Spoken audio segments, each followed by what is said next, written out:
B-A-R-N-E-T-T. Good morning, everyone. My name is Dean Barnett. I am the president of the Hazel Crest Board of Education. I'd like to thank all of our community partners for being in attendance this morning to discuss the pressing issue of the day. How do we ensure the safety of those that we mutually serve? In this unique set of circumstances, we are talking about the most vulnerable amongst us, our children. This will be the first of several meetings designed to bring together community leaders to discuss methods in which we can work together to combat the uptick in violent crime that we are currently experiencing. Hazel Crest School District 152.5 remains committed to ensuring the safe passage of our children from the moment that they walk out of their doors until they reach our school thresholds.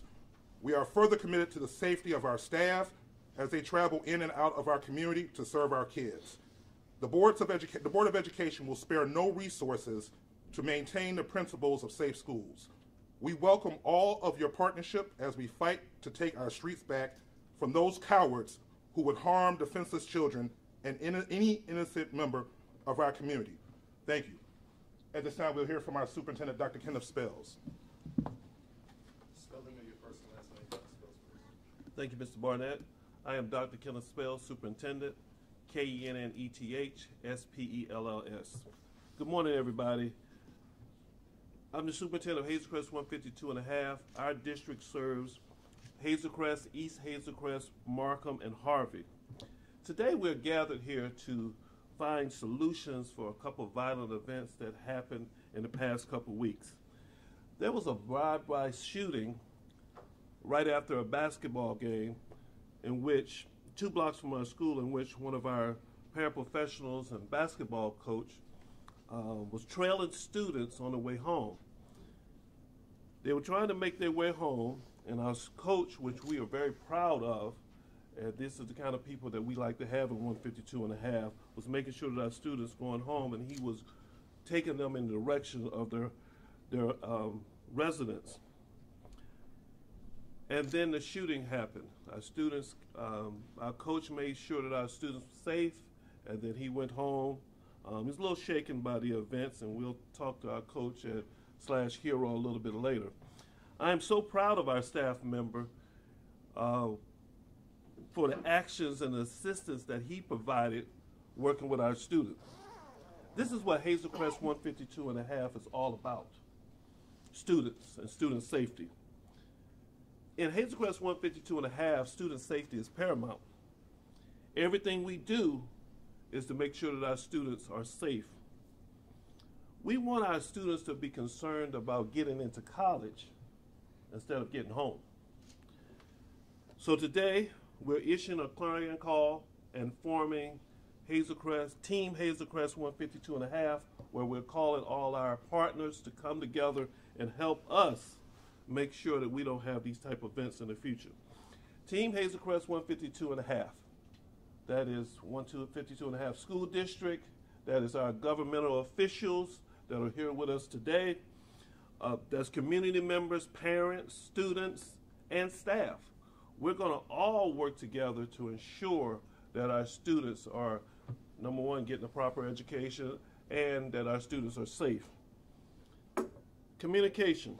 We're going to put every resource possible to support our students. Every resource possible. We want to be proactive in what we're doing. So we've done a few things. Last Friday, I spoke with about 40 dads in what we call the Donuts with Dads here at Jesse White. These dads have assured me and Principal Johnson that they're going to work with us on student safety. We spoke with the mayor about our concerns, and we requested and received more police protection during dismissal. We spoke to our students and our staff about the importance of safety, and we gave them some safety tips. We've asked parents to pick up their students from games. We are working, when I say we, the Board of Education, working to increase our security staff here at Jesse White Learning Academy and also Barack Obama. Our counselors and our social workers are working with our students and staff, and we have scheduled some town halls where we can listen to our parents and families, and talk about solutions. Newsletters are being provided to provide safety tips for our students. So, in a nutshell, I am looking forward to this endeavor, Team Hazel Crest, because it's all about our kids. We're going to be covering every base. We're going to work on protocols and safety. We're going to make sure that our students are safe so they can get into the colleges of their choice. And again, we're going to work with our staff. Our staff was with our students from 8:30 to 3, and we want to continue to have that dialogue. I had some conversation with our staff yesterday about safety, so we want to continue to do that. I sent a letter home to families talking about safety tips and what we're going to be doing to increase safety. Also sent a letter to staff talking about the same issues. And again, we're going to come together and work for the betterment of our students and to keep our students safe. And that's what we're about. There's no shortcuts to that. We're going to work hard to get that done. So thank you. Mayor Alsbury. Good morning. I'm Mayor Bernard Alsbury, V-E-R-N-A-R-D, Alsbury, A-L-S-B-E-R-R-Y Jr. Well, I really want to thank Dean Barnett, the president of the school board, Dr. Spells, superintendent, and 152 and a half school board for having us here today. The issue with gun violence throughout the Southland, not only the city of Chicago, because everyone thinks it's just in the city of Chicago, but our young people throughout the Southland have the same issue. My police chief, Ms. Davis, and I have been working hard throughout the village of Hazel Crest and supporting and partnering with neighboring communities to actually address the issue of gun violence. We have special cameras that we're partnering with Country Club Hills with and marking with so we can catch cars when they go by and they're shooting. We're also just addressing the issue with actually giving something for our young people to do in our community, working with our park districts, because it's not only the violence, it's making sure our young folks have something to do when they're out of school and in our communities, to engage them. We have held numerous events throughout the Southland where we have partnered with ceasefire organizations and other organizations so we can work with not only the school boards, but the park districts and other entities in our municipalities and throughout our Southland so that we could communicate with each other to deal with the gun violence that's happening in our community. This is an important partnership in order to get anything done. And the village of Hazel Crest is dedicated to that partnership. I'm going to have my police chief also talk about what we're doing at Governor State this weekend, which is a multi-million-dollar program to be pushed throughout the Southland. And so with that, I'm going to turn it over to my police chief. We'll hear from Chief Davis, and we also have State Representative Will Davis and Mayor Apawa, who will also make remarks as well. Chief Davis. Good morning. My name is Mitchell Davis, M-I-T-C-H-E-L-L-D-A-V-I-S. I'm the police chief in the village of Hazel Crest. Honored to be here today. This is not a new partnership for the Hazel Crest Police Department. The Hazel Crest Police Department on an ongoing basis works with District 152 and a half. The school board, the superintendent, the principal here at Jesse White, we are always in collaboration with you, with the school district. And we're excited about this expanded collaboration, bringing additional partners to the table. There can never be too many hands on deck, so we welcome all the help that's coming to assist us in these partnerships that we have. As the Mayor Alsbury said, crime and violence, and specifically juvenile violence, is a major problem, not just in the Chicago area, but in Chicagoland and nationwide. And what we're finding is, and once again, it's not isolated here, is that a lot of times the juveniles are the offenders. And so we've got to address that concern, and we got to be able to provide resources and opportunities for our young people to help combat juvenile violence. Hazel Crest has been at the forefront of that. We've hosted a couple. Last year we hosted 2 violence solution summits where we brought stakeholders together to come up with not just sitting together and having a conversation, but coming up with solutions as to how we can move forward. And that was just the start of addressing these issues. We're going to be having another event on this Saturday at Governor State University. There's a company called SEMSI who's going to be partnering with the village of Hazel Crest. And we want to make sure that we're utilizing technology as best we can to address crime and specifically juvenile violence. CIMSI and the Hazel Crest Police Department and Mayor Alsbury are going to be at Governor State this Saturday from 10 to 3. It's a free event. And once again, ultimately, we want to come up with technology and utilize technology that has not even been utilized before to make sure we can combat crime and be as effective as possible. And when we come up with this prototype and we got things going, we're going to be offering this to communities throughout the Southland. And it's not going to be at any expense to those communities. It's all about fighting crime and being productive in doing so. So once again, we're already partners with the school district and with the school board. We're excited about the expanded partnerships that we'll be having, and we look forward to working with everybody. Thank you. As Representative Will Davis comes forward and Mayor Apawa behind him, we want to recognize the presence of one of our outstanding violence prevention organizations, Ceasefire, headed by Mr. Bob Jackson. Please raise your hand, Bob. Thank you. State Representative Will Davis, we'll hear from the Mayor of Markham, and then we'll hear from our hero, and we'll open it up for questions. Thank you very much for allowing me to be here. Dr. Spells, thank you for the invitation. I am State Representative Will Davis, W-I-L-L-D-A-V-I-S, of the 30th District out here in the South Suburbs. Violence is a challenge everywhere we go. The state legislature just recently passed and the governor signed an assault weapons ban. An assault weapons ban is not the final step to dealing with violence in our communities. I would argue that much of the violence that we see here in the South Suburbs has nothing to do with an assault weapon, which means that we must be talking about other things. It's good to see community partners that are here, like Roseland Ceasefire and others, who are out in our communities trying to deal with those issues. But Chief Davis said it best. He mentioned resources. In Illinois, I am the chairperson of the K-12 Appropriations Committee, so all of the school funding that's here in Illinois comes through the committee that I have. 2017, we passed a school funding formula, which has benefited many districts by adding significant resources to that. We are far behind where we need to be in terms of the allocation of resources, which is why I'm calling on Governor Pritzker to support upwards of $750 million new dollars going to our school districts out here so that they can provide what's necessary for our young people to be educated. If we believe that a quality education is part of the solution to addressing violence in our communities and our schools, when our kids are educated, they have something to live for, they have something to look forward to, then this investment in education is extremely, extremely important. And we must rally around supporting our schools, supporting our community-based organizations.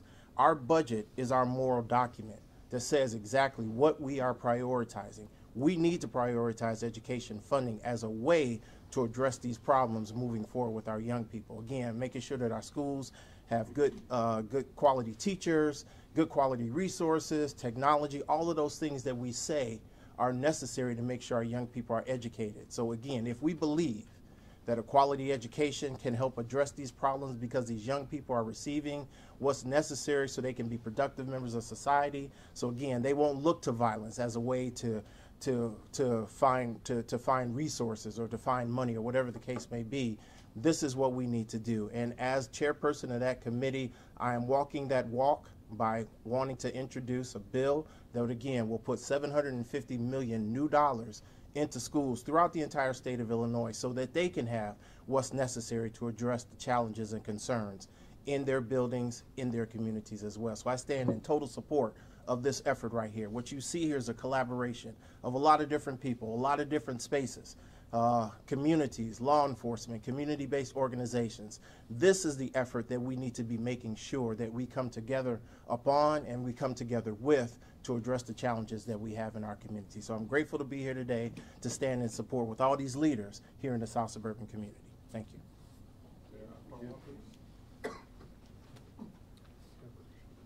Good morning. I'm Mayor Roderick Powell from the neighboring community of Markham, and I'm glad to be here in support. It's AGPAWA, Agpawa. I'm glad to be here in support this morning of our school districts, our school board. I want to thank Dr. Spells as well for his invitation and President Barnett for his invitation. But I would like to mention that the mayors in the Southland have been meeting for quite some time. Mayor Alsbury is a past president of our Black Mayors Caucus. We've worked very hard with our police departments.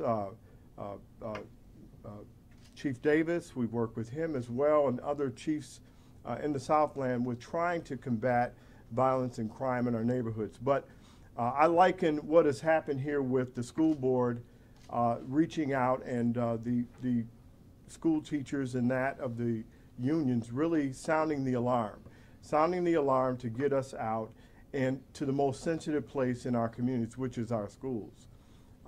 This is supposed to be a place for education and learning and a safe haven, but we have to get into the heart of the community and make some real hard decisions about what is the actual formula to what we need to do about the violence in our communities.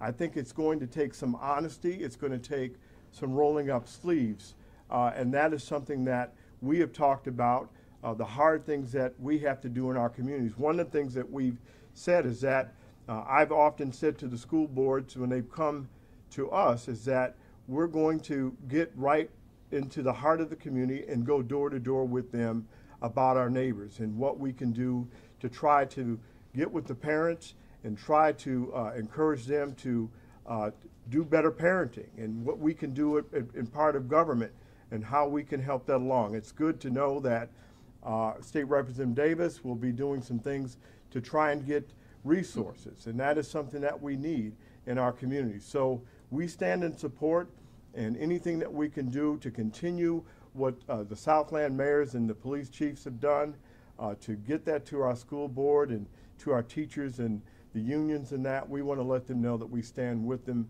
firmly. So we will continue this and fight together. Thank you. Before we take questions, we're going to hear from Christian Bourne, B-O-U-R-N-E, Christian, regular spelling. Christian, we come forward and talk about that one evening on January 11th in your own words, just very briefly. Good morning. My name is Christian, C-H-R-I-S-T-I-A-N, Bourne, B-O-U-R-N-E. Like Dr. Spells has said, it was a basketball game, January 11th. I coach at the other school in our district, but my students are here, so I can't support them in their game. They had a game, the game ended. We're in the parking lot, getting ready to go home. I was the last staff member to leave. I live very nearby the school. I'm kind of within the area. And so some of the girls, some cheerleaders, and some of the boys' basketball teams walking home, but they was kind of like loitering around. So again, like I said, I'm the closest staff member. I live, like I said, real close to the area. So I'm driving, coming through 167th, 8th. And they're walking, and again, I pull up. I'm like, I need to go home. You know, it's late. It's about maybe 7 o'clock at night, 6:45-ish. Like, y'all need to go home. And two of my students ran up to my car. I'm like, I need to go home. And then a car just drove past and just started letting off shots. And the girls was like, luckily the girls was kind of like standing like on the side of my car. So if anything, my car took a lot of the damage that it prevailed. The girls ran off. I stood there to make sure that the girls kind of at least got far down the block. And so the car had turned the corner and the girls had got down. So then I drove up 2 more blocks. Like I said, the boys' basketball team was a couple blocks forward. Drove up to them, told I need to go home. I kind of trailed them home to like where they live, the area, their block. And then I went home myself. We'll open up for questions. I want to take it for Christian first because he has to get back to his classroom. Any questions for him, Evelyn? Yeah. So, so how many students were you trailing when this happened? It was 5 girls. 5 girls. So this was from the girls' basketball team? It was the boys' basketball game, but the cheerleaders was there as well. Those are the cheerleaders? Yes, ma'am. Okay. And then, did anybody say anything? No, just the car just drove past and just got to shooting. No one said anything. No one looked up. It just did that. I have no idea why it happened, but it just did that. What did you think in that moment? Because a lot of people who have heard gunfire often say that they think it's firecrackers or something else. Or well, truth be told, honestly, I didn't even hear it at first, honestly. I noticed what was going on when the girls dispersed from my vehicle. But like I said, they were standing on the side of my car. and they kind of just ran, ducking and running towards. But my car was still there. I didn't move. I didn't move until at least I saw the car turn the block, and then looked out my window and I saw the girls. I got very far down the street. So that's when I'm like, okay, at least, you know, they got down the street. The car made its turn on the opposite way. So then I proceeded to go forward to the group of boys that was, like I said, 2 blocks up. How many shots do you remember being fired? What did it sound like? I mean, it was a lot for sure. At Like least what? Like, maybe 10 plus maybe. It was a lot. It was definitely a lot of shots. Was it steady? Was it rapid fire? Describe it for me. It was rapid fire. Like, what did that sound like? I definitely. Like, was it pow, pow, pow, pow, or was it, what did it sound like? Yeah, like you said, pow, pow, pow. It definitely kind of sounded like things like deflecting off my car. Like I said, my car, it got grazed by a bullet. My car did. So it just kind of felt like somebody throwing something like a tin can garbage can, in a sense, something like that. And yeah, that's it. Did the girls duck down? I mean, did you tell them to duck down, or did they just instinctively duck down? The girls were outside, so they instinctively ducked down and got to running. And then, so was this car, you were driving? I'm driving, let's say northbound, and the car's coming southbound. And then after that, did you contact police? Were you able to get like a license plate or any? I didn't get a license plate. My first thing, the first initial thought in my mind was, after the girls got down the street, let me get to the boys. You don't know what could have happened. The car could have came back around. I don't know, but I want to get the boys to safety. I was just trying to get the kids to safety. That was really my biggest thing. Wasn't really thinking about. Given that it's open and active investigation, I want to limit his comments to just that, and we can move along back to his outstanding students that I'm sure can't wait to see him. For sure, yes. So how old are these kids? What grade are they in, the cheerleaders? 6th to 8th grade. Okay, all right. 6th to 8th grade. You said the basketball players are from Obama? No. I coached at Obama, but the kids came from Jesse White. Yeah, these are the basketball players here, my students here. And Christian is a staffer here at this school. Yes, but I coached at Barack Obama, the other school in our district. Okay, but you're a teaching assistant here. Yes, ma'am. Okay. Thanks, Christian. And Mr. Barnett, if you can step up and you can lead us in some of the other Q&A that you may have. I wanted to ask the chief. Sure. Chief Davis, come to the podium. Thank you. That's okay. Chief, since we've got you, can you update us on this particular investigation? Because this happened on the 11th, is that correct? Yes, ma'am. Okay. So our officers responded to a call of shots fired from the neighborhood. Folks that live in the area called and they heard the shots as well. We were not able to, we didn't know that it was a school-related situation until the next day. When the staff and the students came back to school, they shared it with the folks here at the school, and we were then notified, and we put 2 and 2 together that the call for shots fired the night before was associated with what we learned that next day from the staff here at the school. So we are, we're still continuing to see if we can investigate this. As was just said, it's an open investigation, so there's not a lot to share with that right now that I can share, but we are still looking into it. Talk about, obviously it's no doubt that because we're all here, this is rattled everyone. Talk about any uptick in violence, this type of violence. What's going on in Hazel Crest, where, in essence, beyond the obvious, that this is something that you said, okay, we are always going to pay attention to these types of things, but this is like, we got to really get on this. Well, I guess what brought the most attention to it is because it's so uncommon. Those things don't happen to our kids here. Obviously, Hazel Crest, we have things that happen here in Hazel Crest, but something of this magnitude directed directly at junior high students, those things don't happen here. And the fact that it did happen, and it could have ended in so many worse ways, we can't just turn a blind eye to this and say, this is just another incident. We've got to be proactive. And once again, the good thing is we are already in partnership with the school district. We work with them all the time. So that's not an uncommon thing. And that's why the school board and the superintendent and the principal here were able to bring all these people together because of that ongoing relationship. And the state rep, he talked about his initiatives, and he's doing a tremendous job. He and I both work with an organization called Fight Crime, Invest in Kids. And Fight Crime, Invest in Kids is solely about the work that he's doing is getting early childhood education and resources to give people the tools that they need, young people the tools that they need, so that they have alternatives to violence. Chief, were those students, do you believe they were the targets, or they just happened to be in the wrong place? We don't know at this time. We don't know. So just so I want to make sure I'm clear, so this is really, it's not that there has been so much of an uptick in any kind of violent activity in Hazel Crest. It's really the exact opposite, that this is such an anomaly. Yes, ma'am. That's what's drawn it, that's why you're. Absolutely. Something like this doesn't happen here, you know, so, and you know, thank God it's not a regular occurrence, but because it is an irregular occurrence, and once again, the possible outcomes that could have happened as a result of this, you know, we can't let this go without bringing light to it and making sure folks that know that we're addressing it. In the technology that was referenced earlier, SIMC? SIMC is the company. So we're in a collaboration, and I can't go into a lot of details on it because of it's going to be much bigger than what it is right now. Saturday is going to be an introduction, but the company SIMC is going to be partnering with us, and it's almost a, you know, what could you dream of that doesn't exist in crime fighting that you'd like to have, and let's go make it happen.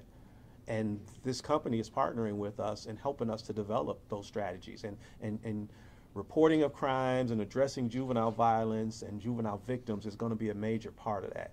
And you know, we're trying to be very innovative in this, you know, not trying to reinvent the wheel, but once again, just thinking outside the box and doing things that never have been done before. And once we're able to tap into some of those things, making these systems that we've developed available to everybody at no cost.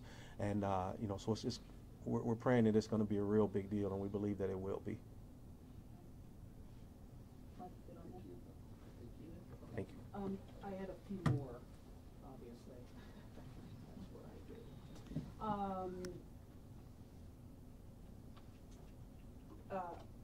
do. Would President Barnett and then also the mayor, would you guys, or superintendent, I'm sorry, you're president of the school district, okay. Would you just address just this, how you see it from an uptick, or what concerns? Well, I think that Mayor Alsbury said it best, that the crime problem is not just a Chicago problem. Everyone has the problem. And I guess what we don't want it to do is become just commonplace, where gunfire is something that you expect. We don't expect that. We don't expect gunfire. We don't expect random shootings. We don't want burglaries and so forth. So as a school district, I have myself had to stand above small coffins where we've had a family of children killed here just blocks away. We've had recently a board member, her son getting off the bus, that was a gentleman jumping out of a van with mask and gun and beating him. You know, so we call those things an uptick. The day after, the teacher's car was shot and our children were shot at, while we had police at our school, we had one of our teachers' cars broken into and stolen while there were police cars in front of the building. So when we reference uptick, it's just the number of incidents that we are seeing and the nature of it. So if we call it violent crime, guys in masks, guns, shootings, we call that violent crime. So happening more often to us would be an uptick. So we just, again, want to have just an honest conversation about it and how it impacts the children here in 152 and a half. And we want to, wherever we can, do all we can to make certain that we're protecting their safety, but while working with the village and all of our other community partners. So it's really about being, excuse me, it's really about being proactive. Because I guess my thought process of even asking a question is that when people will see this or think about it, they say, well, you know, you had a teacher have their car stolen, and you know, you had this unfortunate, you know, somebody drive by and shoot, but nobody was hurt. So it's 2 incidents. What's the big deal? Yeah.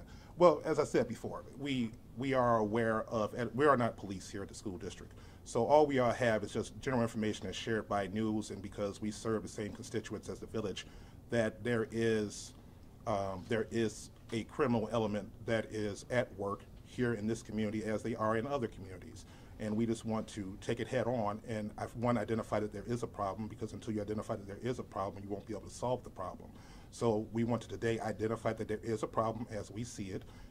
If the village and any of our other partners have a different view, we are interested in hearing their view, because it is important also. But at the end of the day, coming up with solutions that will solve the problems that will keep our children safe. So as a result of, as relates, I'm sorry, Sean? No, I was gonna say one more question after this, but go ahead. Oh, okay, well, okay. No, go ahead. Go ahead, I'm sorry. So, Superintendent. so if you're asking me, is there a crime problem as District 152.5 sees it? Yes, there is a crime problem, and it can directly impact our children, as it did with this shooting, and or the murder of the family, and or the beating of a school board's member's son, and or the other numerous incidents that are brought to our attention by our parents that we are looking to provide support through our counselors, through our director of public relations, and our superintendent. As far as the additional police presence at the school, is that at dismissal, or would it include like after extracurricular activities too? Chief Mitchell? So we have a schedule of all the extracurricular activities for the school for the rest of the school year. So we're already here at the end of the school day. That's our normal procedure to be here. But we're going to have heightened presence at the end of the basketball games and other events that will be going on in the evening time. What about the, I'm sorry, Mike, did you? No, I've done that all. Thank You're you. good? Sorry. Okay. Yep. What about the dads? What are the dads doing? Is there something solidified with the dads? Yes, we meet about once a month, and they're waiting for next steps. We talked about it last Friday, and we're going to get together and again work on some solutions. We're going to bring this team together and meet with our dads and just kind of talk through some things. So it's possible that what you're trying to work toward, and I'm just trying to understand where you're going. Could it be possible a parent patrol, safe passage patrol? Is that what you're working toward with the dads? Everything's on the table. Okay. To support our students and keep our students safe. As an educator, my biggest fear is a student getting hurt or killed, and I just can't have that. And we're going to do everything possible to make sure that that doesn't happen. So what, tell me, the grades 1 through what here, and how many kids? Pre-K to 8th grade, about 450 kids. Okay. Would some of my anti-violence folks mind? Ceasefire? Ceasefire, would Any you mind? representative? Would you mind? Just, Spell out your first and last name and your title for organization, please. Hi, Bob, B-O-B, Jackson, J-C-K-S-O-N, CEO of Roseland, Ceasefire. We're going to be partnering with the school. We're already through Representative Davis and some other communities working also in the schools with 205, Thornton Ridge High School. We're also working in the different areas of Markham, Harvey, Robbins, Fort Heights, those areas, bringing our message of anti-violence, stop the shooting, stop the killing, and that they want to grow up. So where's the pitch that we're pitching right now? We're also going to be talking with the school today regarding other safe passage initiatives that we provide and that we can bring to the school district. what do you attribute this shift to? The mayor addressed this a bit with that crime happens everywhere. Yeah. But in your business, I'm sure that you're seeing a shift from a lot of the stuff that you used to see just solely in the city of Chicago is now kind of migrating to the suburbs, the south suburbs. Talk about why you think that is and what's going on and what's the best way to address it. I think the best way is public education, to let the residents that's moving in out of Chicago to the south suburban area, Cook County, understand that violence will not be accepted in the south suburban area. Two, that we have resources that can help them to take them from violence. There's a lot of good activities, vocational programs that the schools in the area are providing to the kids and to the family, as well as trauma that they bring into the south suburban area. There's counseling like Metropolitan Family Services, our 3 program that we're partnering with, that's helping with trauma, parenting classes, and other things to help make the family whole. And we're also working with Cook County, Chicago Workforce Development to help them, along with community assistance program caps. Mike? Oh, good. Thank you very much. I'm going to answer the obvious questions which everybody in the room is probably thinking about. And Chief Davis, or Representative Davis, I don't know if they're brothers or not. In spirit. In spirit. Want to thank you all and we started at 10:07 and we're right at 30 minutes. So thank you. If any follow-up questions, you have my number, obviously.